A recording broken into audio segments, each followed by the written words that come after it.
आज आम्ही जाणार आहे केजुदेवी आणि मोरया गणपतीला. मी जाणार आहे आणि माझे भाचे. मुलगा काही येणार नाही. का तर आम्ही आता चालत चाललो ना त्याच्यामुळे. हे पहा आता आम्ही चालत चालत का ठरवलं तर कारण आता वातावरण इतकं छान झालं आहे ना पावसाच्यामुळे, तर चालत जायला अगदी छान वाटतं. हे होतं लक्ष्मीनारायणचं मंदिर हा प्रवास. चालत चालत येऊन आम्ही इथे थांबलो. थोडा वेळ बसलो, परत उठलो. आलो आता आम्ही मंदिराच्या साईडला चाललेलो आहे. पवना नदीच्या साईडला आम्ही थकून आता बसलो आहे थोडा वेळ. आणि इथून आता मंदिर आपल्याला खूप जवळ आहे. हे पहा आता हे मंदिर आलं केजुदेवी माताचं. आम्ही दरवर्षी इथे नैवेद्य ठेवायला येत असतो, सेवा करायला येत असतो. हे आहे देवळामधलंच हनुमानाचं मंदिर आणि हे आहे मुख्य केजुदेवी माताचं छोटंसं मंदिर.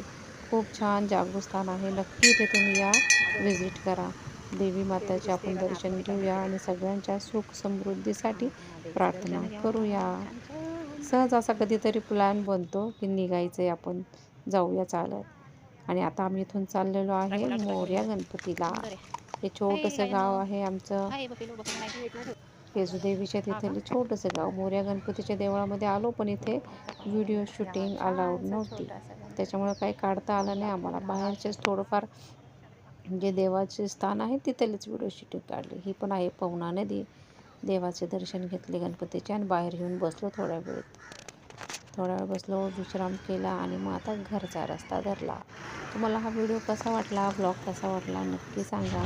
आवडला असल्यास लाईक करा. Thanks for watching. बाय. भेटूया पुढच्या ब्लॉगमध्ये.